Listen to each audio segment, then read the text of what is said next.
出来上がり。これがね、3分これ。タイも、ここか。これ。あれ？そう。ここの田舎では季節以外に何にも変わらないよ was what my grandmother told me when I visited my hometown in Japan this March. I really love that though, that time isn't bound to productivity and a clock and instead to the natural, uncontrolled progressions of time. Of course, I know that isn't everything and I am romanticizing, but every time I come back to the countryside, I feel a bit forgiven to just rest and be slow and ask myself what I'm really feeling. Recently, a lot of my friends have graduated, and over the past year, one of the biggest things that we talk about is work. And it's just such a huge part of our lives post-graduating, and of course it can be really fun to talk about, but I think that a part of me has always been wondering, isn't there more to us than just work? And I realized that obviously there is. I recently read this book called A Good Enough Job by Simone Stolzoff, which I highly, highly recommend because for me right now at least it really changed the way that I see my relationship to work and who I am as a person and why that matters. The biggest thing I kind of realized and was able to learn being that you are not your work. The book talks about how the idea of a dream job isn't something that has always been around, and that it's more of a recent trend, this idea of loving what you do for work. And while loving what you do is an incredibly important thing, and also a very powerful feeling, it can also be really dangerous for you to limit your identity to your work. More so because then it comes to where the value that you place on yourself is based on your work. We tend to value ourselves based on our productivity. How much we can produce in a given amount of time reflects how qualified of a person we are, or how successful we are. But by doing so, we are so harsh on ourselves because we don't find the value of ourselves beyond that. And we are all so much more than our work. It kind of links to capitalist ways, becoming a part of the kind of people we are becoming in our thoughts and actions. The author says capitalism is not just an economic system, it's also a social philosophy, a philosophy that says a person is as valuable as their output.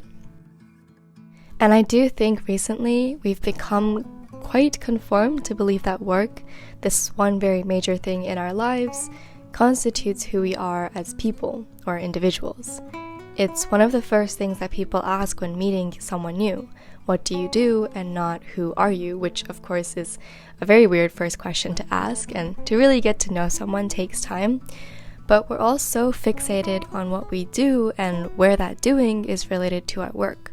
Consultant, CEO, architect, writer, artist, finance analyst, designer, etc., etc. And we do need to be proud of what we do. And we do need, of course, to find purpose in what we do. It's just that it's not everything, and the moment that we think that our work is everything, this singularly most important thing in our lives that will solve all problems and make us happier, that's when things get a bit dangerous, at least in my opinion.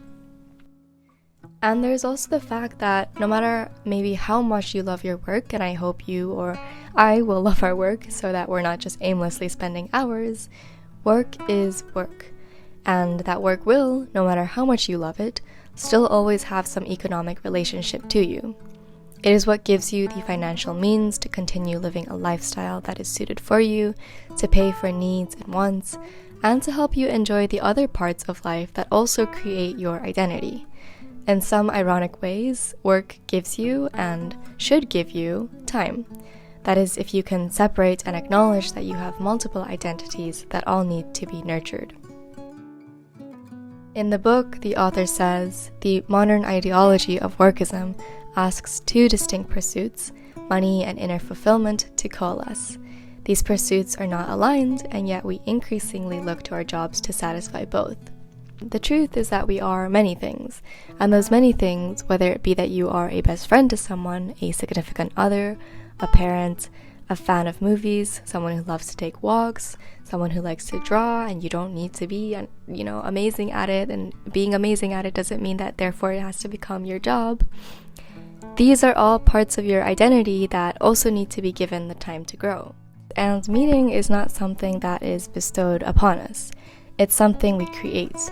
And as with any act of creation, it requires time and energy, the time to invest in non-work pursuits, and the energy to actually do so.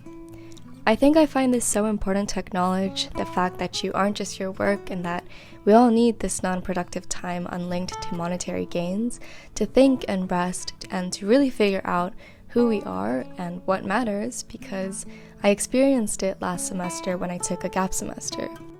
I spent so much of my time working or juggling 2 internships and a few other projects, which were all things that I wanted to do, but in that, I didn't create time to rest or be the other sides of who I really am. Someone who loves to make videos, take walks, sit outside, go bird watching, read, not be constrained by time, and to meet with close friends with enough time to not be rushing conversations, and enough time to maybe just not be talking and simply enjoying each other's company. And at the end of all of it, or during the whole semester, I wasn't really rested or happy, and so everything I didn't feel the best, and I put all of my value in myself on that. And I couldn't see what I had achieved or what I had learned about myself and my values. So when August came around and a lot of my commitments started to end, I really, really burned out. I felt like I should just capture this moment because I haven't been filming at all. I've just been so busy, and there's a good type of busy where I don't think you're spreading yourself too thin, and I am spreading myself way too thin. Right now everything is 40%. I feel like everything is 40%, 60%, and so nothing that I'm doing really feels like I don't have the space capacity, or I don't have the capacity in my head to think more creatively, and I'm really scared I'm just gonna leave this period of my life having done nothing. I've done things, of course, and there's gonna be things I can talk about, but there's nothing really specific that I worked at 80% on. Today has been really good, and yet I've been panicking. I've been having I feel like I've been having panic attacks all throughout the day. I don't really know what a panic attack is, but and I don't want to casually use the word because I know some people really, have panic attacks, but I feel like just throughout the day there have been moments where I'm just I really just have to breathe, and yet I don't have the time. I hate saying that, but I really don't have the time to just be okay, I need to take a nap. I just need to rest or stop thinking. I just need to, I don't know, have a proper meal. It's these things that really matter are all pretty much just gone. I know I'm gonna get through this, and I guess I will have gotten through it because this will show up maybe in a video or something. I feel like I've just been on a marathon since March started, and it's just been things one after the other, and I feel like my plate is not my plate is constantly full and getting more full. It's being at a buffet where I don't want to eat anymore, but someone keeps putting food on my plate, which I bought the plate for. I bought the buffet, and I don't want, I can't have more. I love everything, and I want everything, and yet, you have to finish your plate before you can add something else. And I hate wasting food, so it's like that, where if there's more, I will have to eat it, and if I can't, I'll feel really, really bad because I don't want to waste any food. I don't know, I'm just really, really tired. It was actually really scary for me to be feeling this way all throughout since maybe June, but I just didn't really acknowledge it.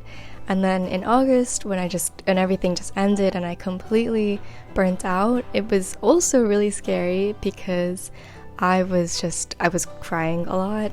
Thank God for my mom, who was there for me a lot, to just hear and like tell me, to like sleep, and it's okay to rest and to eat well. Like, cause she'd asked me like a week before, or like when she first called and I was really burnt out, she was like, what did you eat yesterday? And I just couldn't remember, because I don't think I really ate well, and I was just trying to get through the day. But yeah, anyways, I was also just like sleeping so much. I felt like I was hibernating, but I think that I was just so tired. And it was only until I really got the time to rest, including this time right now, that I realized, and also through this book, that I am so many things, and I am not defined by what I do and what my work is. And as the author says, a life completely consumed by work crowds out other aspects of ourselves. And because I couldn't edit videos, I wasn't able to do what I love, which I never really judge my worth or value upon, because it's not work to me, and that's not the relationship that I want to create with it.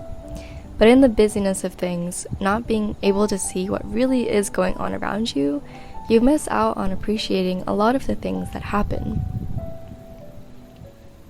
I think going into the last semester as a university student, I have classes, my thesis to write, and an internship, and some pressure about where I'll start my career.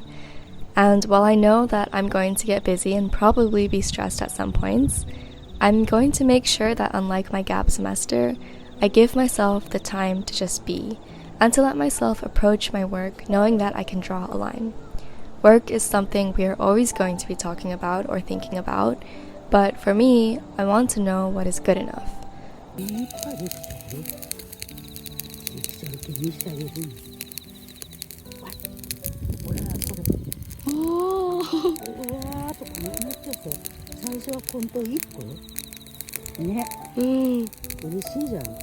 Because good enough is an invitation to choose what sufficiency means, to define your relationship to your work without letting it define you.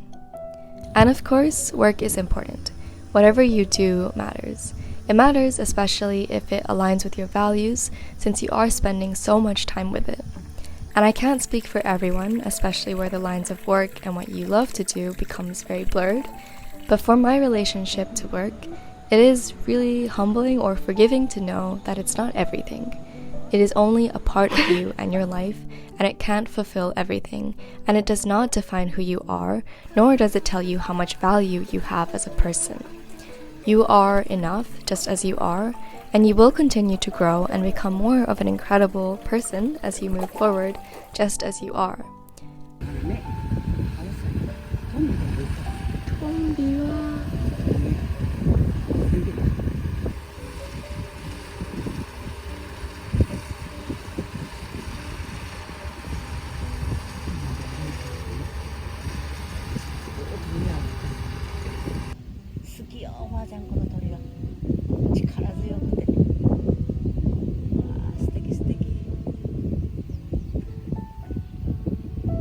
And when you take the time, or make the time, or reclaim the time to discover more of yourself beyond just doing things, it does make you a better person, and someone who can really respond to the world that we live in and the people who are around you.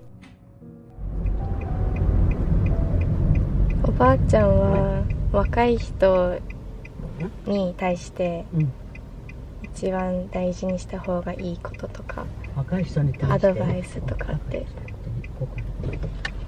あれ？そうか。人を大切に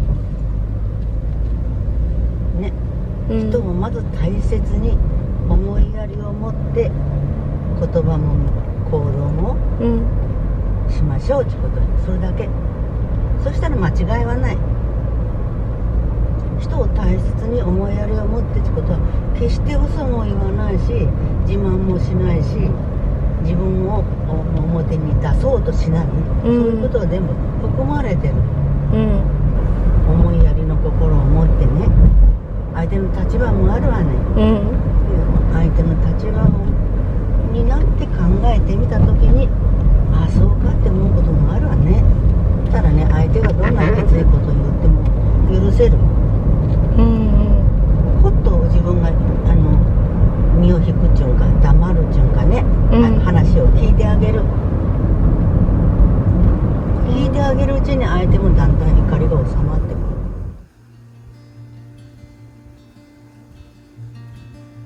And one last thing from the book that really struck me that I think is the question to be asking after all this stuff about you not being your work, I think then we need to ask ourselves and be able to respond to the question of who are you when you're not producing?